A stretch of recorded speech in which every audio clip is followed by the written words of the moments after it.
Dr. Mrs. Dialouge. Dr. Dialouge completed her BSc Public Administration Special Degree from the University of Sri Jayawardena, postgraduate diploma in Development Economics from the University of Colombo, diploma in Psychology IPS, and the PhD from the University of Wellington, New Zealand. She is a member of the Institute of Personnel Management and the first lady who got a PhD in management field of Sri Lanka. She is the first head of the Department of Human Resource Management, as well as the Director of Public Enterprise Reform Commission, and later at the Treasury in the Ministry of Finance. Dr. Dialouge is a renowned researcher, locally and internationally, and provides a consultation for HRM and corporate plan for more than 10 government organizations. Dr. Dialouge, I now invite you on stage. The topic of the presentation, Work-Life Balance, Does Management Care? Ladies and gentlemen, Dr. Mrs. Dialouge.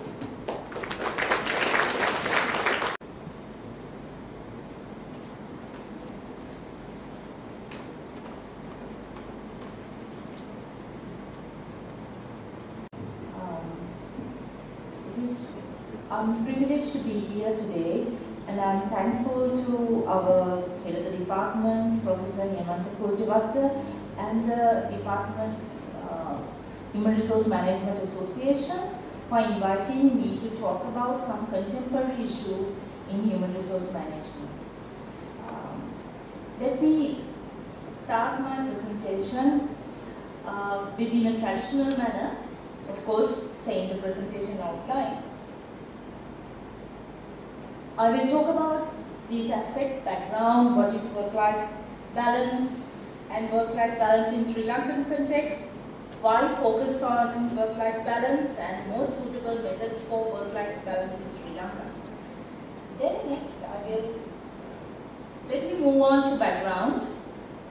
Of course, actually you all are familiar with this issue of work-life balance.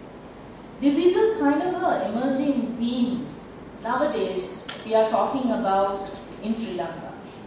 It is very interesting to me.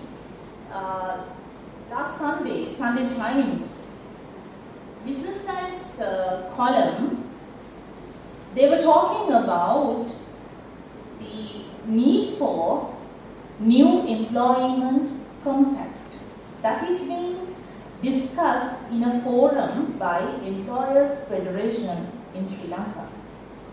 And they were talking about this new compact as the agreement between employee and employers to have a new way of arranging the workforce. So they are mainly talking about flexible work times and coming into agreement with the unions and the union to think about the organization as well as the employers to think about the organization benefits by having different employment compact, which is an agreement. In fact, after writing this paper only, I have seen that article, but I thought it has given real meaning to what I am going to talk today. This topic, in fact, has been in my mind for a while. I always think as a woman, from women's point of view, being a woman, I know how hard it is when you are doing a full-time work plus full-time work at home. So, it is not an easy task to manage, but this is not only too relevant to women nowadays. We can ask why that is. In Sri Lanka, of course, I will not follow my presentation as such, but as it comes, I will talk through about this presentation. In Sri Lanka, of course, we were not affected by world wars. We were a kind of a very fortunate nation. We have the minimum impact from the world wars, but this work-life balance, that theme, even though terminology we use today is kind of a new, only 2 decades old, but it is very old concept when we go back to the history of work-life balance, because it started coming into the world with world wars, where the Western countries, most Western countries, men were forced to go to war and women were left at home, but they were forced to go to work in factories where the manufacturing should happen. So, as a result of it, there were so many issues came. As you all know, many of are in HR field, the history of HRM, where it comes about when the, as a result of the war, women went into workforce, then the welfare officers, requirement for welfare officers, their requirement has to be fulfilled. As a result, welfare officers being appointed, the early as 1913 to 1919, the first, 1917 to 1919, then the First World War, and that period, from that time onwards, the welfare officers remain. From just a clerk who was keeping the files to welfare officers being appointed to look at this, especially the issues where the women are facing, to address those issues. So in fact, this is a kind of very old concept, but this came more severe impact from 1980s onwards. Work-life balance became a more severe issue. In Sri Lanka, of course, we can say the development of need for change is gradual. This began when after 1977 in Sri Lanka. Of course, we never talk about work-life balance at that time. That is the beginning of a new era after 1977 with open market economic policies, policy changes of the government. As a result of these policy changes, the market is being open, the business competition become more intense, the entry and exit were not monitored, the deregulation, commercialization, privatization, all these structural changes in macro level has happened in Sri Lanka. So throughout 1977 to 1990s, those macro changes are occurring in Sri Lanka. At the same time, women participation in the workforce has intensified. Firstly, it came into early 1980s with the free trade zones. The village girls from village areas used to come to work, and employment opportunities arises. As a result, majority of our women started coming to work. Then, what happened is, when you look at it in retrospect, the social changes happen as a result of these economic policy changes. What are the social trends as with all that economic changes? Because money became more important factor than other things in the society. The status factor became the money, more than the education or the virtues of people. As a result of it, everyone wants money. Everyone's trying to grab any opportunity where they can earn something. So it became a norm, and also with the technological development, intensity of the technological development became also very high. With all that, people want more and more money. So it was a trend was created that everyone, irrespective of gender, wanting to be at work, doing something, earning some money, so that they can gain all the benefits from new technological advancement. Like, for example, new phone.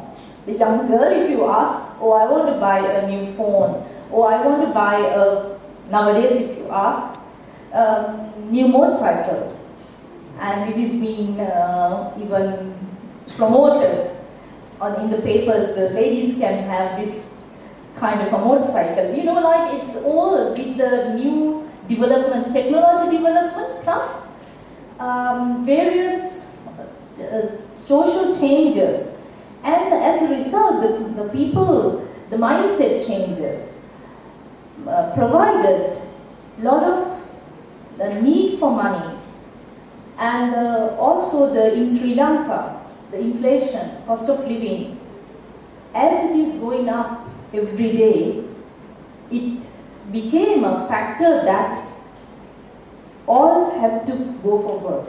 Unless you don't have the money at hand, you have to go for a paid employment. So the trend was set up, and you know, even nowadays, if you see a friend, you'll ask, oh, where are you working? Irrespective of gender, you ask that question. Where this is coming from? Actually, if I ask from my mother, they never ask that question from their friends in their generation, because it is not a trend that women went to work. It was I'm talking about 30 years ago. The traditional breadwinner model, they were in that traditional breadwinner model. Father goes to work, bring money home, mother's job was to look after the house and make sure everything is all right at that level. But as I mentioned, after 77, this changes, slowly changes. Women went work abroad, women came into more work participation, and then plus business competition. As a result, the businesses are asking, the employers are asking more commitment, give more efficient performance from the employees. But they are not saying that, okay, we will give you, what is their promise is to give money. We will pay you, you come and give us best performance and commitment to us. So there's an imbalance came as a result of it, because the changes are happening, but the organizations are not changing.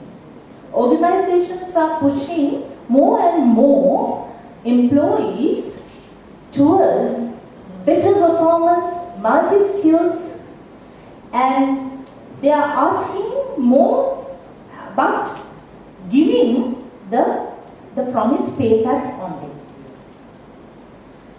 I wonder whether how many of you agree with me when you look at the workplace policies and procedures in the workplace. What happened as a result of it? More you work, you become, okay, right, if you put more commitment to work, there is a promise. If you are lucky, you will get promotions, you can go in the higher up in the ladder. But even if you don't get it, you still have to put that commitment to work. What happened to your other side of your life? Human is a spiritual being. Man is a spiritual being. Man cannot only live on bread alone, we say. Man cannot live on bread alone. Just money will provide you your bread, but is that enough for a man? What about the totality of a person? That a person consists of mind, body and soul. And if you're not fulfilling one aspect, your body will be fulfilled with money that you can buy, food and then the other facilities. But what about your mind and the soul? That will have all deprivation as a result of not having enough time for yourself, your family, your social activities. So that is why it is important for us to talk about the work-life balance. So, but one another question in my paper I said, one question we should ask is, Why do we have to talk about work-life balance? You choose to work and you are getting paid for it. What do you think about it? You choose to work and you are getting paid for it, so why we complain about this work-life balance then? So if I ask this question, I always challenge my students in the classroom. I ask this question, why do you work? Why do you choose to work? So they come up with various answers, such as saying that, yes, because we want money. So I ask, why do you want money? Because then we can buy what we want. Why do you want to buy those things? So then they go to say that it makes me happy. So why do you want to be happy? Why do we, then, it comes as, why do we do these things? We do all these to be happy. So in fact, today's whole event is wrapped around knowledge sharing, better workplace, better work life. What is it we are talking about is the betterment of human being. At the end of the day, through everything we are looking at the betterment of human being, irrespective of your employer or employee or whatever. Betterment of human being. So, in this sense, when we talk about the work-life balance as an issue, if work is only your priority and the employer is requesting you to give your life to my organization, my question is it only the question, only the aspect of life? What about management thinking of the life that they have outside work and the reason why they are coming for work? Why do they want to work? That basic question, if the employer or the management is asking from themselves, then they would see, yes, of course they want money. Is that all? Money is not only factor why we go for work. We may have money, but still we love to work because it gives us self-satisfaction, knowledge sharing, and feeling that we have been useful to other human beings. So there are so many aspects in why one goes to work. So if the organizations are not being able to fulfill all these aspects of life, then it will deprive the person's personality and it will become having a kind of a hiccup in the personality. So at the end, what will happen is the person become very disgusted, or they become very not wanting to give the best for anything. They become useless at home as well as at work. One researcher in my paper I mentioned, one Australian researcher has mentioned, the lack of balance in work and life brings negative effects on one's body and life, body, mind and soul. As one Australian researcher, Pocock 2003 points out, the moodiness at home that results from working excessively long hours, the guilt that parents feel for not attending their children's significant events at school, and fraying of community fabric as workers' time to run local club disappears. Further, she mentioned, grumpy people do not make good lovers, fathers, mothers, drivers, neighbors, or golfers. So you can see that it's a worldwide impact. So I bring that into Sri Lankan context because increasingly we see many of my students, when I talk to them, many of my colleagues, irrespective of gender, most of them, of course, widely women, but increasingly tendencies, there are many also complaining about there's no time to do anything. Go to work, come back, and next day, go to work, come back, I don't know what is happening. Once upon a time, when the women were less participated in the workforce, there was a complaint about the fathers. They say, children have not seen the father. Because father goes early morning to work, come late in the night. When the father goes out, children are sleeping. When he comes back also they are sleeping. They never see the father. So the wives used to complain, when are you going to see children? They don't know you. That was time where breadwinners model, where fathers have to work so hard and give the commitment to the organization. But there was a mother to anyway to look after the other side of it. But it is not so the case now.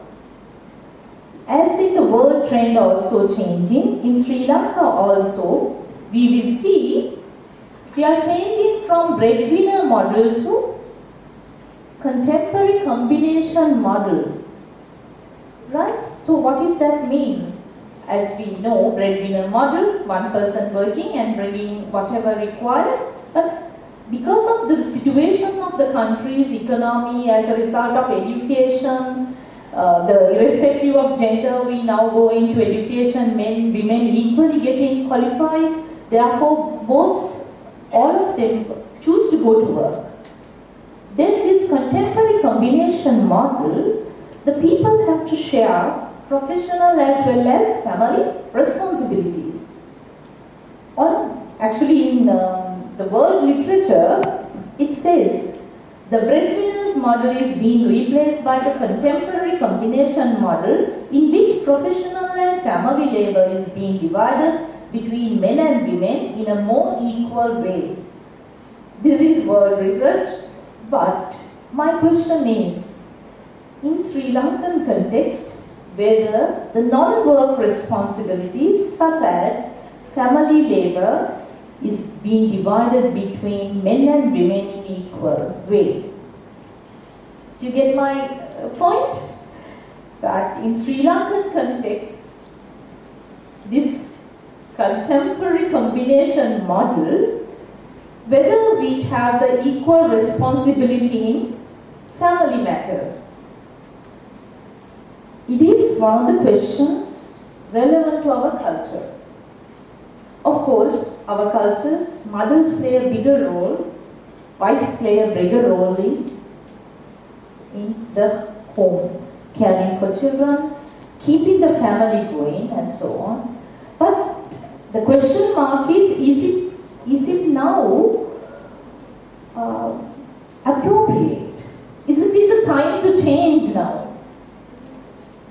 Home front, of course, husband and wife has to take care of all aspects. Not only the wife responsibility to do everything at home. After being a professional woman outside and then coming home, doing everything is not a real possibility for another human being, and it is unfair also. So you will see, as a woman you would say yes, of course you say that, but of course it is, I am just kind of asking our men and women to think about these things seriously, because we are otherwise running unhappy homes, divorce rates can be very high, and many children problems as a result of can emerge. So, at home front is becoming like that in Sri Lankan context, and the organizations are also not changing their traditional models. So the dual career couples have real trouble. And the men who are not, actually even not married, they also mention, oh look, in Generation Y, when we talk about Generation Y, they don't like to be tied up into a job 24 hours, even though they are being requested to give the heart and commitment to the work. Of course, they would give it, but what about their other personal aspects of life? What about their social aspect of life? What about their family? So, we have to think about the different models, engaging in different models in the organization. Our organization 99% run on traditional model. That is only economic perspective, financial perspective. We're looking at the profit as the bottom line. If anything to do with the profit, we will carry on that processes. But my question is, can management run the organization like that? Can they only concern about the economic perspective? What about new models of management such as triple bottom line or stakeholder model? There is a time, now it is the time that they have to consider about these new management models, such as like not only the economic perspective, like in triple bottom line model talk about the environment as well as social justice. So Professor Opad touch on this green HR and all that. So it is part of environmental aspect. And then what about social justice? Under social justice, we are talking about this balance of people, human rights. So it is the time now move away from the traditional model of only the satisfying the customer and getting the profits, but what about the internal customer, the employees, and wider society interlinked with the employee. The employee is a person coming from the society, living in the society with a family. When the employee is affected in some form or the other, the society is in some way or the other, they are affected. In one family, unhappiness, it can, spread to other families. Children from that home are unhappy, they can make other people unhappy. Like it's kind of a chain effect. Therefore, it is very important. It's the need of the hour to talk about this work-life balance. So that is why I was very happy to see that Sunday Times paper in Business Times, 2 articles on this need for new job contract about the higher level they are talking about it, the need is there. And so now let me move on to in Sri Lankan context, what are the most relevant work-life balance practices?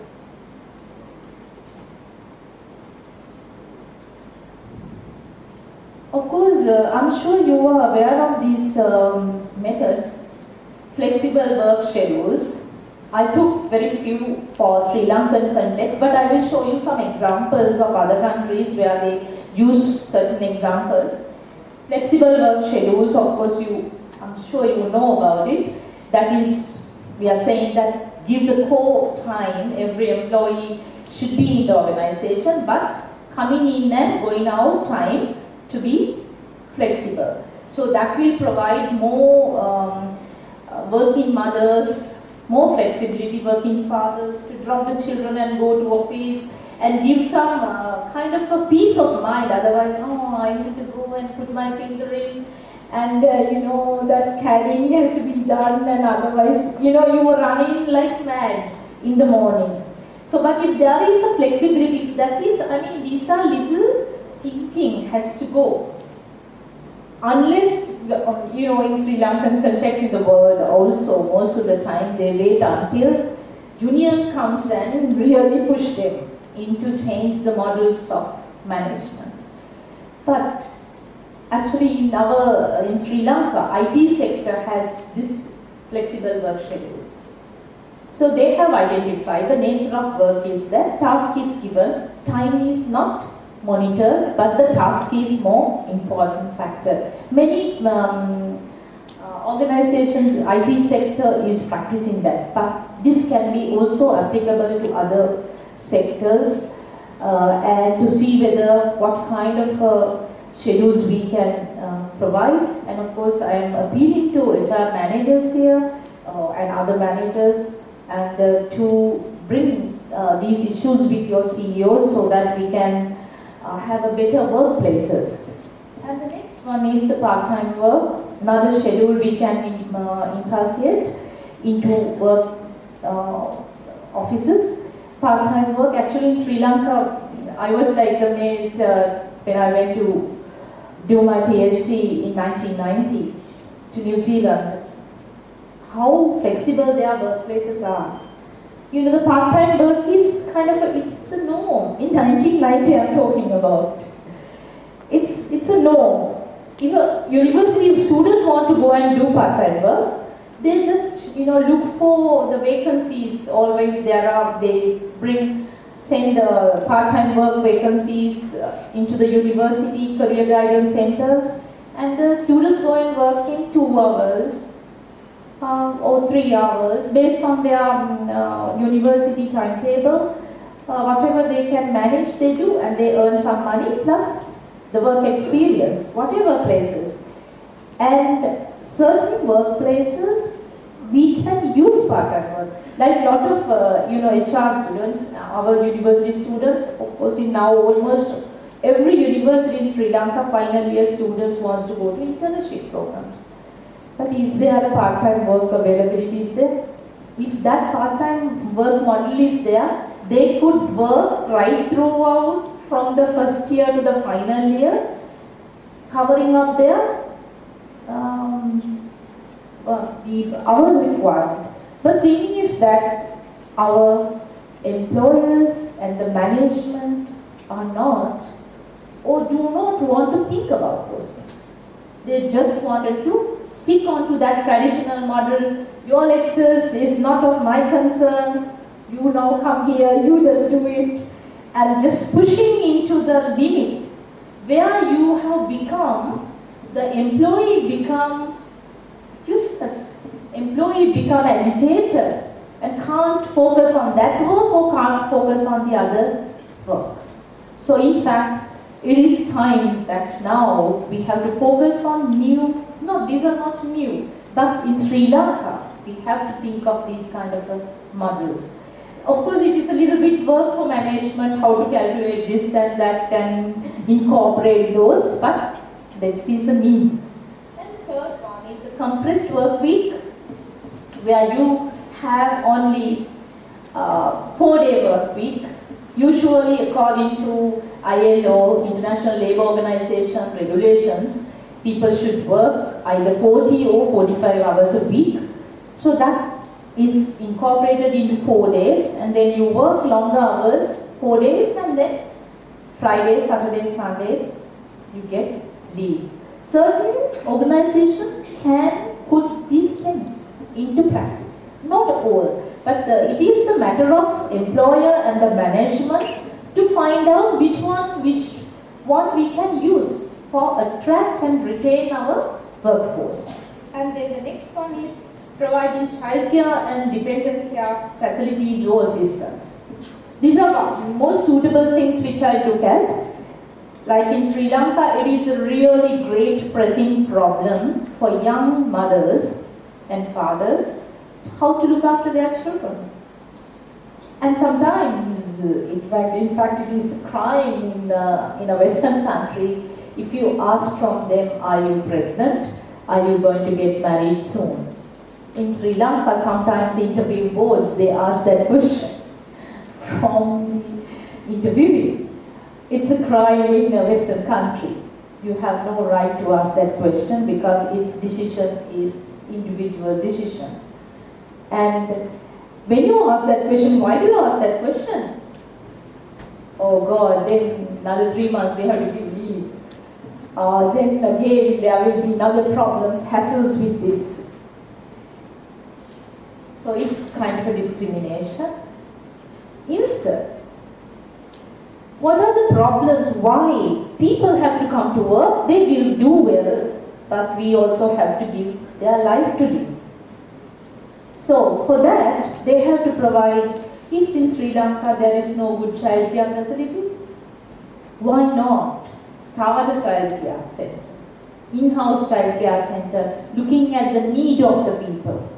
How many young parents are there? Why absenteeism? What are the reasons for those things? And if not, to send them a good childcare center, why not provide little money assistance, part of the compensation package. And now, another pressing problem in Sri Lanka is dependent care.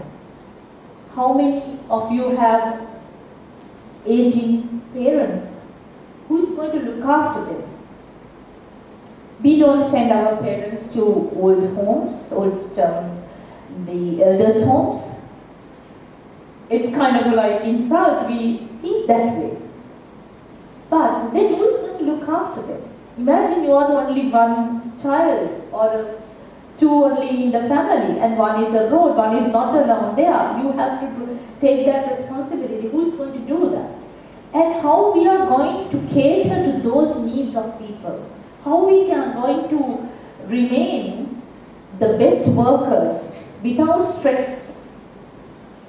In fact, I would like to show you one example.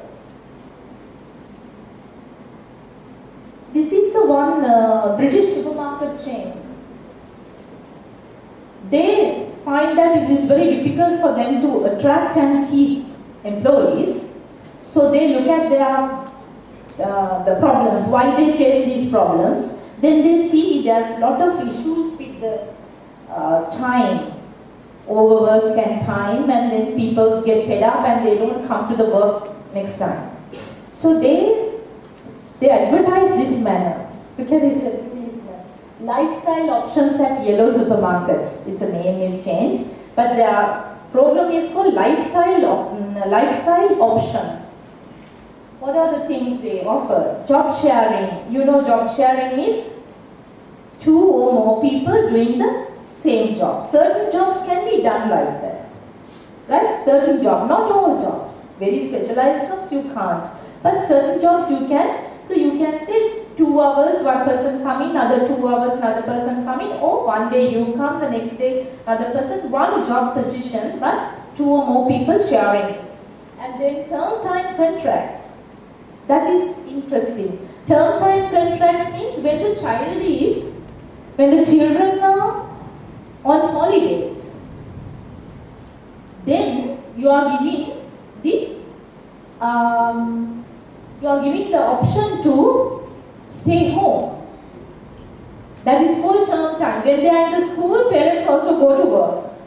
The mother or father, whoever wanting to. Term time, when the children are at home, they are given the contract to be at home. The other one is career leaves. That is a known thing. Dependency leaves, where they have to look after parents or whatever the problem comes. Maternity leave and the paternity leave, that is the fathers also get leave. And also compassionate and emergency leave, where is a sudden death of a family or problem comes. And the unpaid leave for child's first day of school. You know, these are actual problems I have seen in Sri Lanka. Sometimes they say, look, I don't have leave to go to my child's first day at school. So these are the options they have provided. Another example I would like to show you is this. This is a British-owned German company. This company is a bit outskirts in the main cities, and they had a problem of recruiting people and keeping people. As a result, they have looked at what are the issues they are facing, and they have provided this kind of option, which is called Work and Life Services. Work and Life Services. Program is called like that. And they have established a corporate kindergarten and act as an agency providing babysitters and emergency nannies. Look, we require that, isn't it? In Sri Lanka also. Imagine our daily who is saying that daily servant, domestic helper, say, yeah, come in, and didn't come, turn up. What to do? So they have a desk, parent and kid workplace. We are configured with a desk and a toy for children for emergencies. Such a days, you take the child to work, and there is a place where you can keep the child and then you can work as well. But it is not for every day, but for an emergency as such. And they provide nannies for money, and then they have established these babysitter services. And also help to find schools for new employees in that area whenever they come. and I wish we have the same facility to find a good school for the child. So, see the outcome. Outcome is percentages of mothers who did not return from parental leave dropped from 90% to 0%, nearly 0%. So it's a kind of a matter of management to think a little bit more of the employee side, not only the demand side, supply side, what we can give them and what we can then get. As a result of, they can get a better service, better benefit. In fact, Sri Lanka required this. It is now the employer's call that think about these things and to make a better working place for all of us. That is my message. Thank you for listening.